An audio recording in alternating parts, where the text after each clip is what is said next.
আল্লাহ তাআলা আমার আপনার জন্য দুইটা জায়গা রেখে দিয়েছেন। ভালো আমল করব, জান্নাত নিয়ে নেব, খারাপ আমল করব, জাহান্নামটা আমার নসিবে জুটে যাবে। জান্নাতেও বান্দাকে হাঁকায় হাঁকায় না হবে, জাহান্নামেও বান্দাকে হাঁকায় হাঁকায় না হবে। জাহান্নামের জন্য এমন নির্মম একটি জায়গা জাহান্নাম, যেটা কখনো কল্পনাও করা যায় না। আবার জান্নাতের জন্য এমন জান্নাত যেটা বান্দা কখনো কল্পনাও করতে পারে না। জোরে বলি সুবহানাল্লাহ। অকল্পনীয় জান্নাত আবার অকল্পনীয় জাহান্নাম, দুইটাই আল্লাহ আমার আপনার জন্য বরাদ্দ রেখেছেন। আবার সমস্ত প্রশ্নগুলো দিয়ে রেখেছেন। এই সমস্ত প্রশ্নগুলো দিলাম এবং তার জবাবটাও দিলাম। আল্লাহ এমন একটা কিতাব দিলেন যে কিতাবের মধ্যে বান্দা প্রশ্ন করেছেন, সঙ্গে সঙ্গে তার জবাবও দিয়ে দিয়েছেন। যারা আরবি বোঝেন দেখেন একটা আয়াত আল্লাহ রাব্বুল আলামিন কি বলছেন। হাল মানে প্রশ্ন, হাল আদুল্লুকুম আলা তিজারাতিন তুনজিকুম মিন আযাবিন আলীম তু'মিনুনা বিল্লাহি ওয়া রাসূলিহি ওয়া তুজাহিদুনা ফি সাবিলিল্লাহি বিআমওয়ালিকুম ওয়া আনফুসিকুম যালিকুম খায়রুল লাকুম ইন কুনতুম তা'লামুন। জোরে বলি আল্লাহু আকবার। আল্লাহ এখানে বান্দাকে প্রশ্ন করছেন, আবার প্রশ্নের পরপরই জবাব দিয়ে দিচ্ছেন। এত সুন্দর করে কোরআনটা সহজ করে দেওয়া হয়েছে। আল্লাহ বলছেন, বান্দারে প্রশ্ন দিলাম, প্রশ্নপত্র ফাঁসও করে দিলাম। আমি তোমারে জানিয়ে দিচ্ছি, তুমি কি জাহান্নামের আগুন থেকে বাঁচতে চাও? জাহান্নাম থেকে তুমি কি নাজাত পেতে চাও? যদি সেই জাহান্নাম থেকে নাজাত পেতে চাও, কয়েকটা কাজ তোমাকে করতে হবে। আল্লাহ তার উত্তর দিচ্ছেন। এক নাম্বার কাজ হলো তুমিনুনা বিল্লাহ, ঈমান আনবে কার উপরে? আসতে বলবেন না, কার উপরে? আচ্ছা, ঈমান তো আমরা আনছি, আনি নাই? আমরা তো ঈমান এনেছি। আমরা বিশ্বাস করি কাকে? আসতে বলবেন না, কাকে? আল্লাহকে, রাসূলকে বিশ্বাস করি, পরকালকে বিশ্বাস করি। আমার দেশে তো কোটি কোটি মুসলমান, লাখ লাখ না কোটি কোটি? বলেন, লাখ লাখ না কোটি কোটি? কিন্তু কোটি কোটি মুসলমান আজকে নামাজি না বেনামাজি? তাহলে কোটি কোটি মুসলমান আবার বেনামাজি, চিন্তা করে। আমরা মুসলমান কোটি কোটি, এত সংখ্যক মুসলমান, আমরা মুসলমান, কিন্তু কোটি কোটি মুসলমান নামাজি না বেনামাজি? চিন্তা করুন। তাহলে এটা কি কাজের মুসলমান হলো না কি? বলেন বলেন, কাজের হলো না নামের হলো? আল্লাহ কি নামে চান না কাজে চান? আসতে নামে চান না কাজে চান? তাহলে কাজ না করলে কোথায় যেতে হবে? বলেন, আদাউস সালাহ ওয়াত্তাবাউশ শাহাওয়াত ফাসাউফা ইয়ালকাউনা গায়্যা। আল্লাহ বলেছেন, যারা নামাজকে নষ্ট করবে, নফসের দাসত্ব করবে, ফাসাউফা ইয়ালকাউনা গায়্যা, অচিরেই আমি তাদেরকে জাহান্নাম, শুধু নয়, জাহান্নামের ভয়ানক একটা গর্ত আছে, যে গর্তের নাম হলো গাই। সেই গাই নামক গর্তে আমি তাদেরকে ঢুকাবো, যে গাই গর্তকে জাহান্নাম পর্যন্ত নিজে ভয় পায়। নাউজুবিল্লাহ বলবেন না? তাহলে নামাজ নষ্ট করে আপনি জান্নাত পাবেন না জাহান্নাম? কি নামাজ নষ্ট করলে আমরা জান্নাত পাবো না জাহান্নাম পাবো? তাহলে আমাদের আমরা নামে মুসলমান হয়ে কি জাহান্নাম থেকে বাঁচা যাবে? আসতে জাহান্নাম থেকে বাঁচা যাবে? অনেকে বলে, হুজুর নামাজ পড়ি না তো কি হয়েছে? আপনি কি আমার ঈমানটা দুর্বল মনে করেন? আপনি কি আমার ঈমানটাকে দুর্বল মনে করেন? এরকম চেতনার কিছু লোক আছে না নেই বলেন তো? আছে। কিন্তু আল্লাহ বলছেন, যারা নামাজকে নষ্ট করবে, নফসের দাসত্ব করবে, প্রবৃত্তির তাবেদার যা হবে, আমি অচিরেই ইয়ালকাউনা, তাকে সাক্ষাৎ করাবো জাহান্নামের নিকৃষ্ট একটি গর্ত, গাই নামক দোজকে আমি তাকে ঢুকাবো। শুধু নামাজ নষ্ট করলেই নয়, আরো 6 শ্রেণীকে আল্লাহ তাআলা জাহান্নামের সেই গর্তের মধ্যে ঢুকাবেন। একটি একটি করে শোনাবো। শুনতে রাজি আছেন তো সবাই? জোরে বলি ইনশাআল্লাহ। আমি তো প্রথমে ভাবছিলাম যে এই মাঠ তো খুঁজে পাওয়া মুশকিল মানুষের জন্য, কিন্তু না, যেখানে মিষ্টি থাকে সেখানেই পিঁপড়া যায়। আলহামদুলিল্লাহ বলেন। পিঁপড়ার নাকে আল্লাহ পাক এমন একটা ঘ্রাণ দিয়েছেন, কোথায় মানে মিষ্টি আছে ও খুঁজে বের করে। ইমানদাররাও তেমনি, কোথায় কোরআনের প্রাণ আছে, খোরাক আছে, সেখানে মানুষ ছুটে চলে যায়। বলি আলহামদুলিল্লাহ। আমি প্রথমে টেনশনে ছিলাম লোকজন কোথায়, কিন্তু মোটামুটি মাহফিলে লোকজন ভরে গেছে। বলি আলহামদুলিল্লাহ। আসুন আমরা সেখান থেকে কথা বলতে চাচ্ছি যেখান থেকে আল্লাহ তাআলা, যেখান থেকে আমি তেলাওয়াত দিয়ে শুরু করেছি। আমি এখানে যে আলোচনাটা করতে চাই, সূরা সফ থেকে আমি কিছু কথা বলবো। সূরা সফ, সফ মানে হলো সারিবদ্ধ। সফ মানে কি? সফ মানে কি বলেন? সারিবদ্ধ। এখানে সারিকে, লাইনকে বোঝানো হয়েছে, ছাত্রদের লাইন নয়, তারপরে জামাতের লাইন নয়, নামাজে যে জামাতে দাঁড়ায় সারি হয়ে, এটাও এই লাইনও নয়। এখানে লাইন কি বোঝানো হয়েছে, এখানে তাদের সারি কি বোঝানো হয়েছে, তাদের শ্রেণী কি বোঝানো হয়েছে, তাদের সারিবদ্ধতা কি বোঝানো হয়েছে, যারা জিহাদের ময়দানে কাতারবদ্ধ হয়ে দাঁড়িয়ে যায়। জোরে বলে সুবহানাল্লাহ। এত কি করব আমি, এটা না এটা এতগুলো হাজির হলো, মাশাআল্লাহ। আমার আলোচনাকে সবাই শুনতে পাচ্ছেন? বলি আলহামদুলিল্লাহ। কারো কোনো কষ্ট হচ্ছে না তো? নিরিবিলি আমরা আলোচনা শুনবো। আজান হবে আর আধা ঘন্টা পর। আজান হোক, আজান নিয়ে কোনো টেনশন নাই। আজান হওয়ার 15 মিনিট পরে আমার দেশে নামাজ হয়। আজকে আমরা আজান হওয়ার, আজান আশেপাশে যদি মসজিদ থাকে একটু মুখে আজান দিতে বলবেন। হ্যাঁ, মুখে আজান দিতে বলবেন যেন এখানে কোনো আওয়াজটা না আসে। তাহলে মাহফিলের, যেহেতু এখন সবচেয়ে বৃহত্তর গণজমায়েত হচ্ছে এখন এই জায়গা, বলি আলহামদুলিল্লাহ। এবং উম্মতে মুহাম্মাদের সবচেয়ে বড় প্রাপ্তি হলো প্রত্যেক জমিনটাই হলো সেজদার জায়গা। জোরে বলি সুবহানাল্লাহ। আজকে আমরা এই জমিনটাকে সেজদার জায়গা বানাবো। রাজি আছেন না? এটা কিছুক্ষণের জন্য মসজিদ হবে। মসজিদ মানে কি বলেন? মসজিদ মানে কি? সেজদার জায়গা। সেজদার জায়গা। উম্মতে মুহাম্মাদের জন্য গোটা পৃথিবীর জমিনটাই হলো সেজদার জায়গা। এই উম্মতের জন্য এটা বোনাস। তো আমরা এখানে আজকে মসজিদ বানায় ফেলবো, এখানে নামাজ হবে। নামাজ নিয়ে কোনো টেনশন নাই। আমরা এমন হুজুর না যে নামাজ ছাড়া ওয়াজ করি। আমার দেশে নামাজ ছাড়া ওয়াজ হয়। পানির তলে মোমবাতি বাবা বাতাসে নেবে না, বাবার নামে হালকা দিলে ওযু গোসল লাগে না। এরকম আছে না দরবার কিছু? বাবা দিল কর তাজা, ইসমে জালাল, গাজার কলকি খাওয়া হালাল। এরকম কিছু দরবার আছে না নাই বলেন তো? আচ্ছা না, আমাদের সকল কাজের আগে নামাজ হবে। আগে কি হবে? নামাজ। আমরা পড়বো, কিন্তু আখিরেও নয়, আউয়ালেও নয়, মাঝামাঝি একটা সময় আমরা নামাজটা পড়ে নেব ইনশাআল্লাহ। বলি জি। আসুন আমরা এখন আলোচনার দিকে যাচ্ছি। আল্লাহ তাআলা এই সূরাতে একটা শ্রেণীকে খুব ভালোবাসার ঘোষণা দিয়েছেন। প্রথমেই বলেছেন যে আমি এই গোষ্ঠীটাকে খুব ভালোবাসি। আল্লাহ যাকে ভালোবাসবেন তাকে কি জাহান্নাম দিবেন? আসতে তাকে কি জাহান্নাম দিবেন? আমরা কার ভালোবাসা পেতে চাই? আচ্ছা একটা প্রশ্ন করি, আল্লাহ আমাকে বেশি ভালোবাসেন না আমি আল্লাহকে বেশি ভালোবাসি? অনেকে চিন্তায় পড়ে গেছে, আল্লাহ মানে কেমনে ভালোবাসে, আল্লাহ আমার দেয় না, ব্যবসা নাই, বাণিজ্য নাই, না খায় থাকি। এরকম চিন্তা কিন্তু অনেকে আছে। ভালো করে বলবেন, আল্লাহ আমাকে বেশি ভালোবাসেন না আমি আল্লাহকে বেশি ভালোবাসি? বিশ্বাস হয়? বিশ্বাস হয়? এরকম বিশ্বাস কি সবার আছে? আচ্ছা, যদি এরকম হয়, আপনার বউ আপনাকে খুব ভালোবাসে কিন্তু আপনি বউকে সকাল বিকাল পিটান, তাহলে কি এটা ভালোবাসার প্রাপ্তি হলো?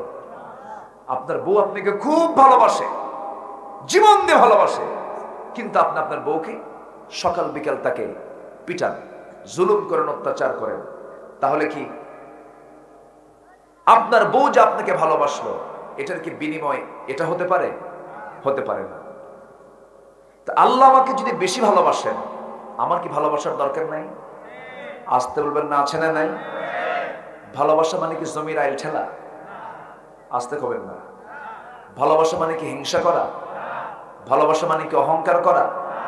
ভালোবাসা মানে কি জুলুম করা? ভালোবাসা মানে কি নিরীহ নিরপরাধ মানুষের বিরুদ্ধে মিথ্যা রায় দিয়ে অন্ধকার প্রকোষ্ঠে ঝুলায় রাখা?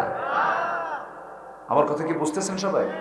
তাহলে ভালোবাসা মানে হচ্ছে আমি আল্লাহকে ভালোবাসি, এটার প্রমাণ হলো আল্লাহ তাআলা আমাকে যা বলেছেন হুবহু আমি তা মানবো, এটাই হলো ভালোবাসা। এটা কি? ভালোবাসা। আমার ভাইয়েরা, আল্লাহ মোটামুটি গোটা কোরআন আমি যতটুকু পড়াশোনা করেছি দেখেছি আল্লাহ কাদেরকে ভালোবাসেন, এর মধ্যে মোটামুটি ইউহিব্বুন শব্দ দিয়ে ৮ জনকে আল্লাহ তাআলা ভালোবাসেন। ৮ জায়গায় আল্লাহ রাব্বুল আলামিন বলেছেন ৮টা শ্রেণীকে আমি দারুণ ভালোবাসি, এর মধ্যে একটা শ্রেণী সূরা সফের শুরুতে এসেছে। আসুন আমরা সেই দিকে যাচ্ছি আস্তে আস্তে।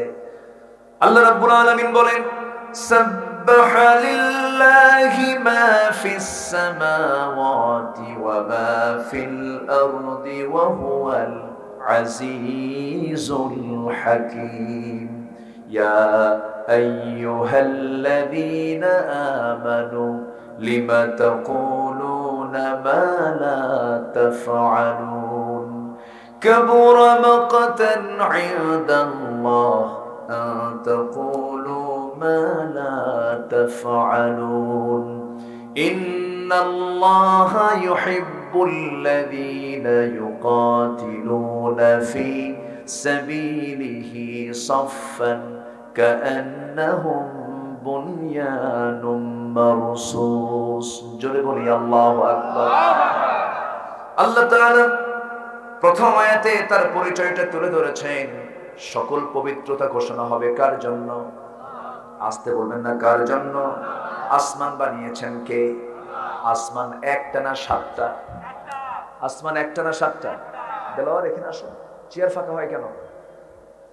সামনের চেয়ার ফাঁকা হবে না। সামনের চেয়ারে যারা বসবেন নড়াচড়া করবেন না, কারণ এই মঞ্চে সবাই দেখে, দেখে না? দেখে।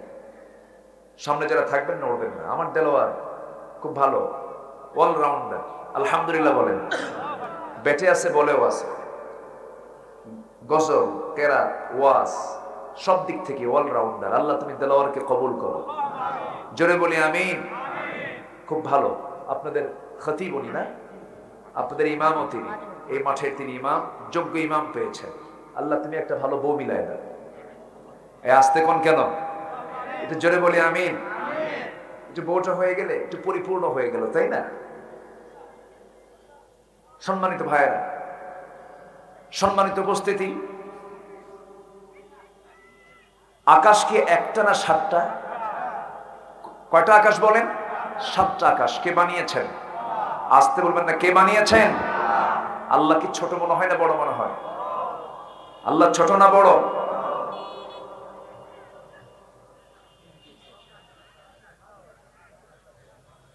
আচ্ছা জি, আমরা একটু লক্ষ্য করলাম কিছু হোন্ডার মহড়া আসছে, হয়তো কোন অতিথি আসতেছে।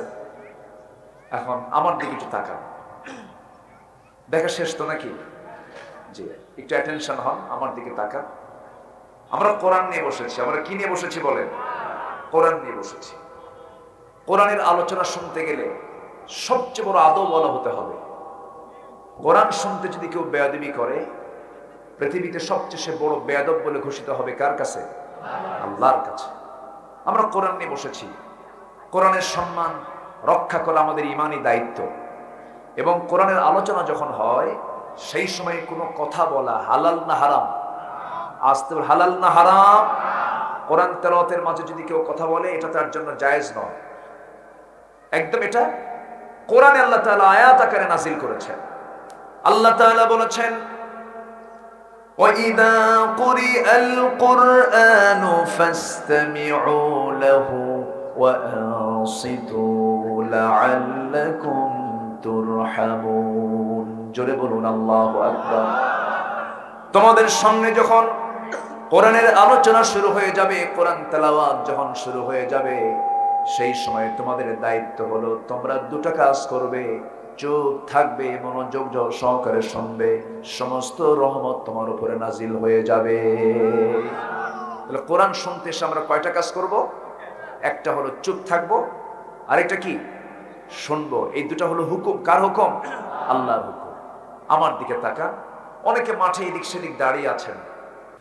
মুশাররফ শব্দের অর্থ হলো ভদ্র, শরীফ। শরীফ মানে হচ্ছে ভদ্র। মুশাররফ যে ভদ্র, ভদ্রতা যে জানে, বুঝে, শিখে, তাকে মুশাররফ বলা হয়। বলি আলহামদুলিল্লাহ। তাও শুধু মুশাররফ না, মুশাররফ আবার হোসেনও আছে। হুসাইন সুন্দর ভদ্র, বলি আলহামদুলিল্লাহ। তো ওনাকে দেখে আপনারা কি মনে করেন? ভদ্র মনে হয় না? ভালো লাগে না? বলি আলহামদুলিল্লাহ। দাড়িটা রাখলে আরো সুন্দর হয়ে যাবে। আল্লাহ তুমি তাকে দাড়িওয়ালা বানাও, জোরে বলি আমিন। চেহারা তো মাশাআল্লাহ, সূরত ইউসুফ, ইউসুফ আলাইহিস সালামের মতো সূরত তার। আল্লাহ তার সূরত এবং সিরাত, চেহারা এবং চরিত্র গুণ সবই তুমি সুন্দর করে দাও, জোরে বলি আমিন। আবার কালো মানুষগুলো কি মনে দাম নাই নাকি? আমরা যারা কালো কুলো আছে আমাদের দাম নাই? আছে না নাই? কালো বানিয়েছেন কে? ধলা বানিয়েছেন কে? লম্বা বানিয়েছেন কে? খাটো বানিয়েছেন কে? চিকন বানিয়েছেন কে? দোষ কার? আল্লাহ। আল্লাহর দোষ। ফয়সালা কার? আল্লাহ তাআলা। 3 কালো ছিলেন পৃথিবীতে। কয় কালো? 3 কালো। যদিও তারা কালো, তারা ছিলেন জগতের শ্রেষ্ঠ ভালো মানুষ, বলি আলহামদুলিল্লাহ। একজন কালো তো এত কালো ছিলেন যার নামটা কোরআনেও আছে। এত কালো ছিলেন তিনি, কালো খাটো, কালো খাটো, ঠোঁট মোটা, নাক বোচা, চোখ ছোট, কপালটা বড়, চুলগুলো খাড়া, বাহ্যিকভাবে কোনো সৌন্দর্য ছিল না, এবং পার গোড়ালি ছিল ফাটা। ইবনে কাসির এসেছে সেই কালো লোকটার পাটা ছিল ফাটা। ফাটা পা আছে না কিছু? আছে না? এখন তো শীতকাল, পা ফেটে যায়। তো পা ফাটা লোক যখন বসেন, পা ফাটা লোক যখন লেপে ঘুমাতে যায়, লেপের কাপড় কি ঠিক থাকে? লেপের কাপড় ঠিক থাকে? সকালবেলা স্বামী স্ত্রী গন্ডগোল লাগে, কি স্বামী পাইলাম, আমার লেপের কাপড় আর ঠিক থইল না। এই পা ফাটা লোক একজন কালো ছিলেন, দেখতে সুন্দর না, কিন্তু আল্লাহ পাক তার ওয়াজকে এত পছন্দ করেছেন যে আল্লাহ তাআলা কোরআনের মতো কিতাবে তার ওয়াজকে কোট করে তার নামটা কোরআনে কারীমের মধ্যে স্পষ্ট করে উল্লেখ করেছেন। জোরে বলে সুবহানাল্লাহ। সে লোকটা কি ছিলেন? ধলা না কালো? নামটা হলো লোকমান। নামটা কি বলেন? লোকমান। লোকমান আলাইহিস সালাতু ওয়াস সালাম নবী ছিলেন না, নবুয়ত তিনি পান নাই, কিন্তু আল্লাহ পাক তাকে হিকমত দান করেছিলেন। এমন হিকমত আল্লাহ পাক তাকে দান করেছিলেন, তিনি তার সন্তানদেরকে 13টি নসিহত করেছিলেন। আল্লাহর দরবারে এত পছন্দ হয়ে গেছে, গোটা দুনিয়ার সমস্ত মানুষকে তার মডেল বানিয়ে দিয়ে বলছেন, ও দুনিয়ার সমস্ত বাবারা, তোমরা তোমাদের সন্তানকে যত নসিহত করো না কেন, তোমরা আমার লোকমানের মতো 13টা নসিহত করবা, তোমার সন্তানগুলো আদর্শ সন্তানের রূপ নেবে। জোরে বলি সুবহানাল্লাহ। যদি সুযোগ হয়, যেহেতু প্রসঙ্গ চলে আসলো, 13টা নসিহত তিনি কি করেছিলেন কোরআনে আল্লাহ পাক উল্লেখ করেছেন। আমি একটা একটা করে শোনাবো। তার আগে আমি বলছিলাম আল্লাহ তাআলা 8 শ্রেণীকে পছন্দ করেন। কয় শ্রেণীকে বলেন? 8 শ্রেণীকে পছন্দ করেন। আল্লাহ তাআলা 8 শ্রেণীকে পছন্দ করেন। এর মধ্যে একটা শ্রেণী হলো ইন্নাল্লাহা ইউহিব্বুল্লাযীনা ইউকাতিলুনা ফী সাবিলিহি সাফফান কান্নাহুম বুনয়ানুম মারসুস। জোরে বলি আল্লাহু আকবার। আল্লাহ তাআলা ওই সমস্ত বান্দাকে সবচেয়ে বেশি ভালোবাসেন যারা আল্লাহর জমিন, আল্লাহর দ্বীনকে কায়েম করার জন্য সীসা ঢালা প্রাচীরের মতো সফান কাতারবদ্ধ হয়ে যারা আল্লাহর পথে যারা সংগ্রাম করে, আল্লাহ তাদেরকে দারুণ ভালোবাসেন। আমার নবীজির হায়াত ছিল 63 বছর। কত বছর বলেন? 63 বছর। আমার রাসূল বিফল না সফল? আসতে বলুন, বিফল না সফল? নবুয়ত পেয়েছেন কত বছরে? 40 বছরে নবুয়ত পেয়েছেন। 40 বছরের নবুয়ত পর মাত্র 23 বছর তিনি পৃথিবীতে ছিলেন। এই 23 বছরে গোটা পৃথিবীতে ইসলাম বিজয় এসেছে। 23 বছরে, তবে এত সহজে আসে নাই। আমার নবীজি এই 23 বছরে গোটা জিন্দেগি আমরা ফলো করব। গোটা জিন্দেগিকে ফলো করলে পরে আমরা আমাদের পথ পেয়ে যাব। কারণ আল্লাহ তাআলা বলেছেন, লাকাদ কানা লাকুম ফি রাসূলিল্লাহি উসওয়াতুন হাসানাহ লিমান কানা ইয়ারজুল্লাহা ওয়াল ইয়াওমাল আখির ওয়া যাকারাল্লাহা কাসীরা। জোরে বলুন আল্লাহু আকবার। তোমাদের জন্য উত্তম আদর্শের বাস্তব নমুনা কেউ না, তোমাদের জন্য উত্তম আদর্শের বাস্তব নমুনা হচ্ছেন জনাবে মুহাম্মদুর রাসূলুল্লাহ সাল্লাল্লাহু আলাইহি সাল্লাম। সেই রাসূল 23 বছরে কি করেছেন আমাদের জীবনে তা বাস্তবায়ন করতে হবে। নবীজির দুইটা পার্ট ছিল, একটা হলো মক্কি জিন্দেগি, আরেকটা হলো মাদানী জিন্দেগি। মক্কি জিন্দেগি 13টা বছর তিনি কাটিয়েছেন, সেই সময় তার ছিল একটা ভিন্ন রূপ, আর মদিনায় ছিল ভিন্ন রূপ। আমার নবীজির এই 10 বছর যে মদিনায় ছিলেন, আল্লাহ তাআলা যে ভালোবাসেন 8টা শ্রেণীর মধ্যে একটা শ্রেণী হলো সংগ্রাম করবে কার পথে? আসতে বলবেন না, কার পথে? এই ভালোবাসার কাজটা রাসূল করেছেন 10 বছর। মদিনায় আসার পরে এই 10 বছরে আমার নবীজি 86টি যুদ্ধ পরিচালনা করেছেন। কতটা? তাহলে বছরে কয়টা করে পড়ে? মোটামুটি 8টারও বেশি পড়ে যায়। আমার নবীজি 10 বছরে 86টা যুদ্ধ পরিচালনা করেছেন এবং 27টি যুদ্ধের সম্মুখ নেতৃত্ব আমার নবীজি নিজে দিয়েছেন। জোরে বলেন সুবহানাল্লাহ। আমরা তো সবসময় শুধু রাসূলকে হুজুর ভাবি। হুজুর টুপিওয়ালা ছিলেন, দাড়িওয়ালা ছিলেন, তারপরে চোখে সুরমা ছিল, তারপরে রাসূল লম্বা জুব্বা পরেছেন। কিন্তু আমার নবীজি 10 বছরে তিনি যুদ্ধ চালিয়েছেন 86টা। কয়টা বলেন? 86টা। এই যুদ্ধ কি রাসূল আগে গেছেন না তাকে প্রতিহত করতে এসেছে? তাকে প্রতিহত করতে আসলে রাসূল তার মোকাবেলা করেছেন। রাসূল মোকাবেলা করেছেন রোমকদের বিরুদ্ধে, রাসূল মোকাবেলা করেছেন পারসিকদের বিরুদ্ধে। আল্লাহু আকবার বলেন। তৎকালীন দুনিয়ার সুপার পাওয়ার ছিল তারা, তাদের বিরুদ্ধে রাসূলকে লড়াই করতে হয়েছে। আল্লাহ তাআলা এই শ্রেণীগুলোকে ভালোবাসেন যারা আল্লাহর পথে সংগ্রাম করবে আল্লাহর জমিন, আল্লাহর দ্বীনকে কায়েমের জন্য। সম্মানিত ভাইয়েরা, এইরকম করে আরো 7টা পয়েন্ট আছে, একটা একটা করে শোনাবো। সবাইকে শুনতে রাজি আছেন? সবাইকে শুনতে রাজি আছেন? জোরে বলি ইনশাআল্লাহ। সম্মানিত ভাইয়েরা, আমি মোশাররফ ভাইকে সময় দিচ্ছি। জি জি, আমি আপনাকে সময় একটু, জি আমি ওই লাইনে আসতেছি ইনশাআল্লাহ।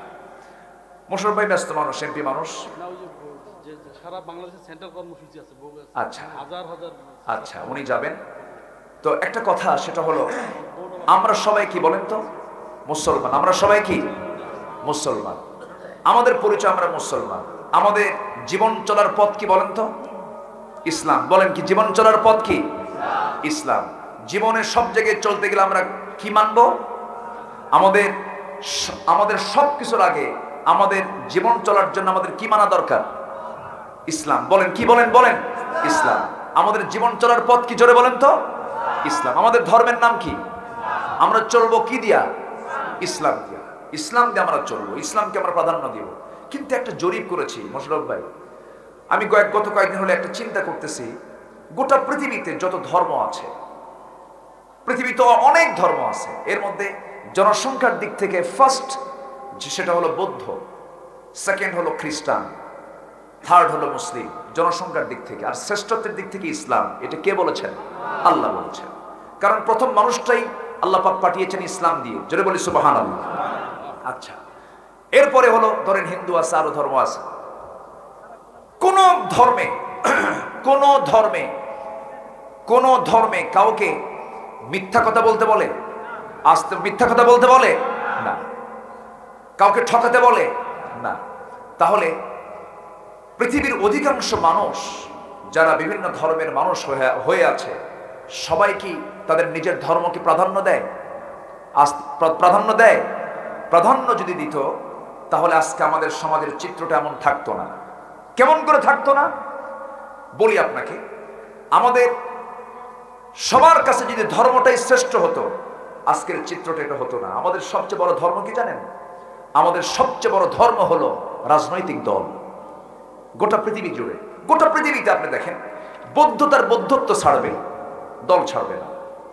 হিন্দু তার হিন্দুত্ব ছাড়বে, দল ছাড়বে না। আচ্ছা, খ্রিস্টান তার খ্রিস্টানি ছাড়বে, দল ছাড়বে না।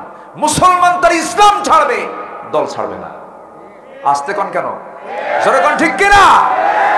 সব কিছুতে যদি আমরা ইসলামাইজ করতে পারতাম, ইসলামটাকে যদি প্রাধান্য দিতে পারতাম, ইসলামের রেজাল্ট হলো সেটাই, যেমনটি রেজাল্ট এনেছিলেন মুহাম্মদ সাল্লাল্লাহু আলাইহি ওয়াসাল্লাম।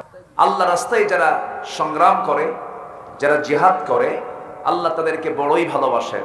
জোরে বলি সুবহানাল্লাহ, আর জোরে বলি সুবহানাল্লাহ। আমার ভাইয়েরা, এরপরে আরো বাকি 7 জন আছে, 7 শ্রেণীকে আল্লাহ রাব্বুল আলামিন ভালোবাসেন। নাম্বার 2 হলো যারা ইহসান করবে, মানুষের সাথে সুন্দর আচরণ করবে, আল্লাহ তাদেরকে বড়ই ভালোবাসেন। ওয়া আহসিনু ইন্নাল্লাহা ইউহিব্বুল মুহসিনিন। জোরে বলুন আল্লাহু আকবার। যারা প্রতিশোধ পরায়ণ হবে না, যারা মানুষকে ক্ষমা করবে, যারা মানুষকে ক্ষমা করে দেওয়ার চিন্তা নিয়ে থাকবে, আল্লাহ তাকে ক্ষমা করবেন। যারা মানুষের প্রতি সদয় হবে, ইহসান করবে, আল্লাহ তাদেরকে ভালোবাসবেন। তাদেরকে ভালো শুধু বাসবেন না, আল্লাহ ওয়াদা করেছেন আমি তাকে জান্নাতও দিয়ে দেব। জোরে বলি সুবহানাল্লাহ।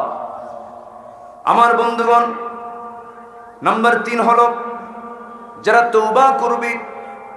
পাপ হয়ে গেছে, গুনাহ হয়ে গেছে জীবনে, আর জীবনে গুনাহ করব না আল্লাহ। বান্দা তো তার নাম যার জীবনে গুনাহ হবে। ফেরেশতার কোনো গুনাহ হবে না, ফেরেশতার গুনাহ করার কোনো যোগ্যতা নাই। আল্লাহ মানুষকে গুনাহ করার যোগ্যতাও দিয়েছেন, কিন্তু বান্দা গুনাহ করার পর যদি সেই বান্দা যদি ইখলাসের সাথে যদি তওবা করতে পারে এবং সিদ্ধান্ত নেয় যার জীবনে কোনো গুনাহ করব না, আল্লাহ তাআলা তার তওবাকে গ্রহণ করবেন, আল্লাহ তাকে খুব ভালোবাসবেন। জোরে বলি সুবহানাল্লাহ। আল্লাহ রাব্বুল আলামিন বলেন, ইন্নাল্লাহা ইউহিব্বুত তাওয়াবিন ওয়া ইউহিব্বুল মুতাতাহহিরিন। আল্লাহ তাআলা তওবাকারীকে দারুণ ভালোবাসেন। আমার ভাইয়েরা, এই জীবনে আমাদের জীবনে কারো গুনাহ নাই এমন কোন লোক আছেন নাকি? এমন কোন লোক আছেন? পৃথিবীর কোন পীর কি বলতে পারবে, কোন বুজুর্গ কি বলতে পারবে আমার জীবনে গুনাহ নাই? গুনাহ ছাড়া কোন মানুষ আছে এমন কোন মানুষ আপনি খুঁজে পাবেন না, একমাত্র আম্বিয়ে কেরাম ছাড়া। আম্বিয়ে কেরামদের আল্লাহ পাক গুনাহমুক্ত রেখেছেন, তারা মাসুম ছিলেন। আল্লাহ তাদের দ্বারা কোনো গুনাহ ঘটান নাই, কারণ তারা আমাদের পথ প্রদর্শক। কিন্তু এছাড়া পৃথিবীতে যত মানুষ, প্রত্যেকেরই কম বেশি গুনাহ আছে না নাই? আছে। গুনার মধ্যে কিছু ক্লাস আছে। কিছু গুনাহকে আল্লাহ পাক মাফ করবেন না, আবার কিছু গুনাহকে আল্লাহ পাক মাফ করে দিবেন। কোন গুনাহগুলোকে মাফ করবেন না? যে সমস্ত গুনাহগুলো মারাত্মক। আলা উনাব্বিউকুম বিআকবারিল কাবাইর। আমি তোমাদেরকে কিছু বড় বড় গুনার কথা কি বলবো নাকি? সাহাবীরা বললেন, হ্যাঁ রাসূল আপনি বলে দিন।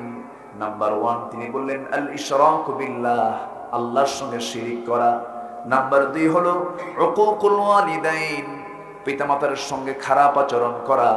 আর নাম্বার 3 হলো ওয়াকাউলুজ জুর, বেহুদা কথা বলা, বাজে কথা বলা।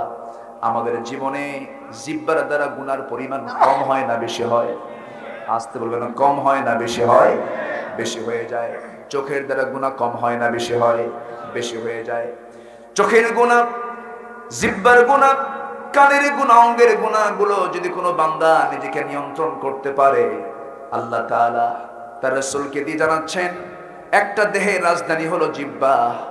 ইদা আসবাহা ইবনা আদম ফাইনাল আ'দাআ কুল্লা শাইইন তাকফুরুল লিসান ইত্তাকিল্লাহা ফিনা ফাইন্নামা নাহনু বিক ফাইন ইসতাকামতা ইসতাকামনা ওয়া ইন আওয়াজাজতা ওয়াজাজনা। যখন কোনো বান্দা সকাল করে ঘুম থেকে উঠে, হাত পা চোখ মুখ কান নাক সমস্ত অঙ্গ প্রত্যঙ্গগুলো জিহ্বার কাছে চলে আসে। কার কাছে চলে আসে? জিহ্বার কাছে এসে বলে, জিহ্বা ইত্তাকিল্লাহা ফিনা, আমাদের জন্য তুই ঠিক হয়ে যা, আমাদের জন্য তুই ভালো হয়ে যা, কারণ তোর সঙ্গে আমরা 24 ঘন্টা সময় কাটিয়ে দেই। তুই জিহ্বা যদি ঠিক থেকে যাস, আমরা ঠিক থেকে যাব। তুই জিহ্বা যদি বেঠিক হয়ে যাস, আমরাও বেঠিক হয়ে যাব। এই জন্য জিহ্বাকে কন্ট্রোল করার দরকার আছে না নাই? যার জিহ্বা কন্ট্রোল, তার ঈমানটা কন্ট্রোল। জোরে বলি সুবহানাল্লাহ। 3 কালোর কথা বলেছিলাম। কয় কালো? এর মধ্যে এক কালোর নাম বলেছি কি? বলেন বলেন, সেই কালোর নাম কি? লোকমান। আল্লাহ পাক তাকে এত সম্মান কেন দিলেন, এত মর্যাদা কেন দিলেন? এর অন্যতম কারণ ছিল তার কিছু গুণ ছিল। এর মধ্যে 1 নম্বর গুণ হলো তিনি অপ্রয়োজনীয় কোনো কথা বলতেন না। সুবহানাল্লাহ বলবেন না? জোরে বলি সুবহানাল্লাহ। তাহলে আমাদের মুখ থেকেও আমরা কখনো অপ্রয়োজনীয় কোনো কথা বলবো না, কখনো বলতে যাব না। আমার ভাইয়েরা, লোকমান আলাইহিস সালামের ভিতরে 9টা গুণ ছিল। এর মধ্যে 1 নাম্বার গুণ হলো প্রয়োজনীয় কোনো কথা বলতেন না। নাম্বার 2 হলো তার দৃষ্টি কখনো এদিক সেদিক যেত না, দৃষ্টি নিম্নমুখী রাখতেন তিনি। নাম্বার 3 হলো হালাল জীবিকার উপরে তিনি সন্তুষ্ট থাকতেন। নাম্বার 4 লজ্জাস্থানের তিনি সংরক্ষণ করেছেন। নাম্বার 5 হলো সত্য কথায় তিনি অটল ছিলেন, সারা জীবনে কখনো তিনি মিথ্যা কথা বলেন নাই। নাম্বার 6 অঙ্গীকারকে তিনি পূর্ণ করেছেন। আমাদের এগুলো করার দরকার আছে না নাই? অঙ্গীকারকে তিনি পূরণ করেছেন। দুঃখজনক হলো সত্য, স্বাধীনতার পর থেকে নিয়ে আজ পর্যন্ত যত সরকার ক্ষমতায় এসেছেন, স্বাধীনতার 50 বছর হয়ে গেল, যে পরিমাণ বৈদেশিক সাহায্য এই দেশে এসেছে, যে পরিমাণ সাহায্য এই দেশে এসেছে, তার 75% গেছে নেতাদের পকেটে। আসতে কোন কেন? ওদের অঙ্গীকার কি ঠিক আছে? অঙ্গীকার ঠিক আছে না। আমার বন্ধুগণ, দুর্ভিক্ষ সম্পদের ঘাটতির কারণে হয় না, খাদ্যের সংকটের কারণে দুর্ভিক্ষ হয় না, সম্পদের ঘাটতির কারণে দুর্ভিক্ষ হয় না, সম্পদ বন্টনে দুর্নীতি হলে পরে দুর্ভিক্ষ হয়। ঠিক কিনা বলেন? বন্টনে যদি এলোমেলো হয়ে যায় তখন দুর্ভিক্ষ হয়, সংকট হয়। আজকে আমার দেশ কোথায় চলে যেত? আমি এমপি মহোদয়ের সাথে আমার একটা সফর ছিল, আমি আসতে নিয়ে ওনাকে এয়ারপোর্টে দেখলাম। আমি তখন মালয়েশিয়া থেকে আসি। মালয়েশিয়া আমার একটা প্রোগ্রাম ছিল বছর 4 আগে। যে মালয়েশিয়ার মাহাথির মোহাম্মদ 1980-র দশকে তিনি ক্ষমতায় আসেন। সেই সময় মালয়েশিয়ার অবস্থা ছিল বাংলাদেশের চেয়েও দুর্বল। সেই মালয়েশিয়া আজকে আধুনিক মালয়েশিয়া কোথায় চলে গেছে? আর আমার দেশ আজকে আমরা কোথায় নিয়ে গেছি? আমরা মাঝে মাঝে দুর্নীতিতেও চ্যাম্পিয়ন হই। মাশাআল্লাহ, নাকি? আলহামদুলিল্লাহ কবেন নাকি? কি কবেন? জোরে কর নাউযুবিল্লাহ, জোরে কর নাউযুবিল্লাহ। সম্মানিত ভাইয়েরা, সম্মানিত বন্ধুগণ, আজকে ইমানদারের যদি আজকে অঙ্গীকার ঠিক থাকতো, আমার দেশের মুসলমানদের যদি জবান ঠিক থাকতো, আমার দেশের নেতৃত্বে যারা আছেন তাদের যদি জবান ঠিক থাকতো, আজকের দেশটা হয়ে যেত জান্নাতের টুকরা। কিন্তু সেই চিত্র আজকে আমরা দেখতে পাচ্ছি না। আজকে যত সংকটই বলেন, সবচেয়ে বড় সংকট হলো নেতৃত্বের সংকট। আমার কথা কি বোঝা যায়? সবচেয়ে বড় সংকট কিসের সংকট? নেতৃত্বের সংকট। কারণ আমি যদি একটা প্রশ্ন করি উত্তরটা পাবেন। আমার দেশে এই মুহূর্তে নেতা বেশি না কর্মী বেশি? বলেন বলেন বলেন। নেতা বেশি না কর্মী বেশি? কেউ কি বলে আমি কর্মী? কেউ কি বলে আই এম এ ওয়ার্কার? কেউ বলেন আমি একজন কর্মী। সবাই বলে আই এম এ লিডার, আমি একজন নেতা। দেখবেন রাস্তার মোড়ে মোড়ে হাত উঁচু করা কিছু ব্যানার, ফেস্টুন আছে না নাই? পবিত্র ঈদ উল ফিতরের শুভেচ্ছা যা আছে সব দিয়া যা। এই তো হচ্ছে আজকের নেতৃত্বের অবস্থা। সম্মানিত ভাইয়েরা, কিন্তু আমরা যদি সেই নেতৃত্বের দিকে যেতাম যে নেতৃত্ব দিয়েছেন মুহাম্মদ সাল্লাল্লাহু, এবং তিনি যে নেতৃত্ব কায়েম করেছিলেন, যে নেতৃত্ব প্রতিষ্ঠিত করেছিলেন, তারই জায়গায় বসেছিলেন সাইয়েদনা আবু বকর সিদ্দিকের মতো মানুষ, তারই জায়গায় বসেছিলেন সাইয়েদনা আবু বকরের মতো মানুষ। তারা কি ছিলেন? তাদের চারিত্রিক সৌন্দর্য কি ছিল? তাদের চরিত্রের মাধুরতা কি ছিল? আবু বকর সিদ্দিক রাদিয়াল্লাহু আনহু কি মানুষ ছিলেন? ওমরে ফারুক রাদিয়াল্লাহু আনহু একদিন বাড়ির জন্য কলসি ভরে কূপ থেকে পানি তুলে মাথায় নিয়ে আসতেছেন বাড়ির দিকে। তিনি সেই সময় অর্ধ পৃথিবীর শাসনকর্তা। জোরে বলেন সুবহানাল্লাহ। 50টা রাষ্ট্র হয়েছে এখন। কয়টা রাষ্ট্র হয়েছে? এমন এরিয়ার তিনি রাষ্ট্রপ্রধান। কলসিতে করে মাথায় ভরে তিনি নিয়ে আসতেছেন। এমন সময় সামনে এক প্রশ্নকারী এসে বলতেছে, আমিরুল মুমিনিন, কিছু কথা ছিল। কি বলবে বলো? কে মাথায় কলসি রেখে কথা বলবেন কেমনে? আপনি কলসিটা মাটিতে রাখেন। মাটিতে না রেখে তিনি হাঁটুর উপরে রাখলেন। বলা হলো হাঁটুতে রাখলে আরো কষ্ট হবে, নিচে রাখেন। কি নিচে রাখা যাবে না কেন? কলসির তলাটা ভিজা।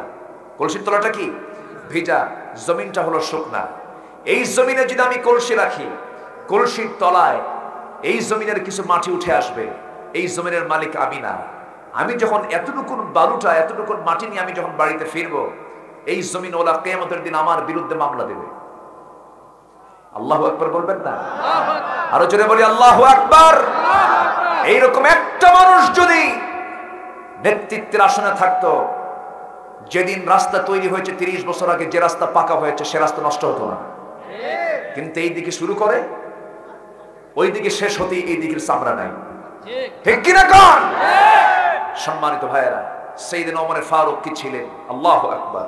তিনি বলেছেন, ফোরাতের তীরে একটা কুকুর যদি অনাহারে মারা যায়, ইরাকের রাস্তা খারাপের কারণে উটের পা যদি গর্তের মধ্যে পড়ে ভেঙে যায়, উটের পা কেন ভাঙলো আর কুকুর কেন মারা গেল, সেই জন্য ওমরকে জবাবদিহি করতে হবে আল্লাহর আদালতে। আর আজকে সামনে মানুষ মরে থাকে, দেখার কেউ নাই। আগে মরে দেখো, এরপরে বুঝবা আল্লাহ তোমারে কোথায় ঢুকায় দেয়। ঠিক কিনা? নেতৃত্ব দেওয়ার চাইতে অনুগত থাকাটাই নিরাপদ, কিন্তু আজকে কেউ অনুগত থাকতে চায় না, সবাই নেতা হতে চায়। সবাই কি হতে চায়? মসজিদের ইমাম কয়জন হয় বলেন? কয়জন হয়? মুসল্লি বেশি হবে না ইমাম বেশি হবে? বলেন। মুসল্লি সবাই, ইমাম কয়জন? একজন। সব মুসল্লি যদি বলে আমি ইমাম, নামাজ কি আর শেষ হবে? নামাজ কি আর শেষ হবে? হবে না। আমরা এই চিত্রগুলোই দেখতে পাচ্ছি আজকে। সম্মানিত ভাইয়েরা, সম্মানিত বন্ধুগণ, কি ছিলেন তারা আর আমরা কি পেয়েছি, আমরা কি করছি, আমরা কি করতেছি, অথচ আমাদের পরিচয় তারাও মুসলমান, আমরাও মুসলমান, কিন্তু তারা ছিলেন খাঁটি। আর আমাদের মধ্যে ভেজালে কোনো সন্দেহ আছে? আমাদের মধ্যে ভেজালে কোনো সন্দেহ আছে? আমার ভাইয়েরা, নেতৃত্ব কাকে বলে দেখেন, সুশাসন কাকে বলে দেখেন, ওয়াদা অঙ্গীকার পূর্ণ করা কি বলে দেখেন, লোকমানের গুণগুলো তাদের মধ্যেও ছিল। চিন্তা করে দেখুন, একজন সাহাবীর কথা মনে পড়ে গেল। খলিফা ওমর ফারুকের শাসনামলে তিনি একজন কি হিমসের গভর্নরের দায়িত্ব দিয়েছিলেন। হিমসের গভর্নর হয়ে তিনি চলে গেলেন হিমস নামক জনপদে। সেই সাহাবীর নাম হলো সাঈদ বিন আমির রাদিয়াল্লাহু তাআলা আনহু। সাঈদ বিন আমির দায়িত্ব নিয়ে 6 মাস যেতে না যেতেই ওই এলাকার জনগণগুলো খেপে গেল তার বিরুদ্ধে। খেপে গিয়ে রেগে গিয়ে সবাই মিলে চলে এসে আমিরুল মুমিনিনকে বললেন, আমিরুল মুমিনিন ওমর ফারুক রাদিয়াল্লাহু তাআলা আনহু, আপনি এমন একজনকে গভর্নর বানিয়েছেন, হিমসের গভর্নরের দায়িত্ব দিয়েছেন, যার মধ্যে আমরা বড় বড় চারটা বড় বড় দোষ খুঁজে পেয়েছি। এই 4টি দোষ আপনাকে জানাতে এসেছি। ওমর ফারুক বললেন, ঠিক আছে, তোমরা গভর্নরের বিরুদ্ধে কি রিপোর্ট করেছো আমাকে বলো। নাম্বার 1 হলো, এমন গভর্নর পাঠালেন যে গভর্নর তিনি প্রত্যেকদিন অফিসে নির্দিষ্ট সময়ে না এসে একটু পরে আসেন, দেরি করে আসেন, বিলম্ব করেন। নাম্বার 2 হলো, সব দিনে তিনি একদিন আসেন না, অফিসটা তিনি একদিন বন্ধ করে রাখেন, আমাদের অসুবিধা হয়। নাম্বার 3 হলো, তিনি শুক্রবার একদিন তো আসেন না। নাম্বার 3 হলো, সন্ধ্যার পরে যখন আমরা তার বাড়িতে কোনো কাজের জন্য যাই, ডাকেও সাড়া দেন না। নাম্বার 4 হলো, মাঝে মাঝে তিনি অফিসে এসে মৃগী রোগীর মতো অজ্ঞান হয়ে জমিনে পড়ে থাকেন, বেহুঁশ হয়ে পড়ে থাকেন বেশ কিছুক্ষণ ধরে। এই 4টা রিপোর্ট আমরা তার বিরুদ্ধে করে গেলাম, আপনি তাকে এই ব্যাপারে তাকে সতর্ক করুন, অথবা গভর্নরের পদ থেকে তাকে বাইর করে আমাদেরকে নতুন গভর্নর নিযুক্ত করুন। এই জাতীয় কথা শুনে ওমর ফারুক রাদিয়াল্লাহু তাআলা প্রাথমিকভাবে একটু মনক্ষুণ্ণ হলেন, তলব করলেন, সাঈদ তুমি চলে আসো। তিনি হিমস থেকে চলে আসলেন মদিনায়। সামনে বসায় তিনি বললেন, ও সাঈদ, আমি তোমাকে নিজেই তোমাকে গভর্নরের দায়িত্ব দিয়েছি, কিন্তু জনগণ তোমার বিরুদ্ধে 4টা অভিযোগ দিয়েছে। কয়টা বলেন? আসতে বলবেন না, কয়টা? 4টা অভিযোগ দিয়েছি। এই 4টা অভিযোগ তুমি যদি খণ্ডন করতে না পারো, আমার মান সম্মানও থাকবে না। এই 4টা অভিযোগটা কি সত্য নাকি? সাঈদ বিন আমির বলছেন, আমিরুল মুমিনিন, যে 4টি অভিযোগ আমাকে দেওয়া হয়েছে আমি বুঝতে পেরেছি, তবে হ্যাঁ, আপনি যদি আমাকে সুযোগ দিয়ে দেন, এই 4টি অভিযোগের সুস্পষ্ট জবাব আমি দিতে পারবো। জোরে বলি সুবহানাল্লাহ, জোরে বলি সুবহানাল্লাহ। কি জবাবদিহিতা তাদের মধ্যে ছিল! গভর্নর সামনে দাঁড়ানো। সাঈদ বিন আমিরকে লক্ষ্য করে খলিফা ওমর ফারুক বললেন, 1 নাম্বার তোমার বিরুদ্ধে রিপোর্ট করেছে, তুমি অফিসে দেরি করে আসো কেন? অফিসে দেরি করে আসার কারণটা কি? সাঈদ বিন আমির বললেন, আমিরুল মুমিনিন, আমি প্রত্যেক দিন সকালে বের হওয়ার জন্য চেষ্টা করি, কিন্তু আল্লাহ আমাকে অনেকগুলো ছেলে মেয়ে দান করেছেন, তারা ছোট ছোট বাচ্চা। আমি হিমসের গভর্নর হলে কি হবে, আমার বাড়িতে কোনো চাকর বাকর নাই, আমার বাড়িতে কোনো লেবার নাই, আমার কোনো দাসী নাই, দাস নাই। আমি যখন সকালবেলা আসতে নেই, আমার বইয়ের জন্য চরম কষ্ট হয়ে যায় সকল কাজগুলো করার, রান্না বান্না, বাচ্চা কাচ্চা সব দেখতে গিয়ে তার কষ্ট হয়ে যায়। আমি তার হেল্পার হই, কিছুক্ষণ কাজগুলো আগায় দিতে গিয়ে আমার দেরি হয়ে যায়, এই জন্য আমি অফিসে আসতে দেরি করি। ওমরে ফারুক মনে মনে চিন্তা করছেন, হারে আমি কার দোষটা ধরতে চাই, সে তো আমার চাইতে ভালো। যেরকম সুবহানাল্লাহ, সে তো আমার চাইতে ভালো। নাম্বার 2, সাঈদ তোমার বিরুদ্ধে রিপোর্ট হলো, তুমি 7 দিন 1 দিন আসো না, এর কারণটা কি? ওমরে ফারুকের এই প্রশ্নের জবাবে তিনি বলছেন, আমিরুল মুমিনিন, আমি আপনার সামনে যে পোশাকটা পরে আছি, যে জামাটা আমার পরনে দেখছেন, আমার গায়ে দেখছেন, এই জামা ছাড়া আমি হিমসের গভর্নর হলে কি হবে, বিকল্প কোনো জামা আমার আর নাই। এই একটা জামা পরে আমি 7 দিন ধরে, 7তম দিনের শুক্রবার যখন চলে আসে, কাপড়গুলো ময়লা হয়ে যায়, কাপড়টা না ধোয়ার মতো, না ধুইলে পরে পড়তে পারি না। যখন ধুইতে যাই, কোনো মতো একটা চাদর মুড়ি দিয়ে আমি কাপড়টা ধুইয়া, রোদ্রে শুকাতে দেরি হয়ে যায়, জুমার নামাজে চলে যায়, আমি আসতে পারি না একদিন। ওমরে ফারুক প্রশ্নগুলো করেই তিনি নিজে চিন্তায় পড়ে গেলেন, হ্যাঁ আমি কাকে প্রশ্ন করছি। ওমরে ফারুক কাঁদতে কাঁদতে বলছে, সাঈদ রে, নাম্বার 3 প্রশ্ন হলো, সন্ধ্যার পরে তোমার কাছে জনগণ গেলে তুমি তার ডাকে সাড়া দাও না কেন? তিনি বলছেন, আমিরুল মুমিনিন, 7টা দিন ধরে এই হিমসের প্রত্যন্ত অঞ্চলে মানুষগুলো আমার কাছে আসে, আমি তাদেরকে সেবা দেওয়ার চেষ্টা করি। সন্ধ্যা যখন হয়ে যায়, আমি তখন বাড়িতে চলে যাই, বাচ্চা কাচ্চাদের একটু সময় যতটুকু পাই দেই। এশার নামাজ পড়ে এশার নামাজ আমি দাঁড়ায় যাই, সামান্য কিছু খাবার খায়া বিছানায় গেলে আমার ঘুম ধরে না। আমি গোটা রাত ফজর পর্যন্ত যাই নামাজে কাটায় আমি আল্লাহর সঙ্গে সময় দেই। জোরে কোন সুবহানাল্লাহ। সাইয়েদনা ওমর ফারুক রাদিয়াল্লাহু তাআলা আনহু এই সমস্ত কথাগুলো শুনছিলেন, শুনে বলছেন, ওরে সাঈদ, আমি তোমাকে প্রশ্ন করতে গেলাম কেন? তবে যখন প্রশ্ন করেছি, আরেকটা প্রশ্নের জবাব তুমি আমাকে দিয়ে দাও। সেটা হলো, তোমার জনগণ অভিযোগ দিয়েছে তুমি মাঝে মাঝে অফিসের মধ্যে মৃগী রোগীর মতো অজ্ঞান হয়ে পড়ো কেন? এর কারণটা কি? সঙ্গে সঙ্গে সাঈদ বিন আমির বলছেন, আমিরুল মুমিনিন, আপনিও যদি ওই পরিস্থিতিতে পড়ে যেতেন, আপনিও অজ্ঞান হয়ে পড়ে থাকতেন। আমি মাঝে মাঝে অজ্ঞান হয়ে যাওয়ার কারণ হলো, আমাদের প্রিয় ভাই খুবাইবের শাহাদাতের কথা যখন মনে হয়ে যায়। খুবাইবকে যখন মক্কার কাফির মুশরিকরা মদিনায় হিজরত করা খুবাইবকে যখন ধরে নিয়ে আসলো, ধরে নিয়ে আসার পরে তাকে যখন জেলখানা আটকা রাখলো, তাকে রিমান্ডে নিল, চেষ্টা করলো ইসলাম থেকে বিচ্যুত করার জন্য, পারলো না। শেষ পর্যন্ত আমি কাফের ছিলাম, আমি তাদের দলের মধ্যে ছিলাম, আমি নিজের চোখে দেখলাম তার খাবারটা বন্ধ করে দাও।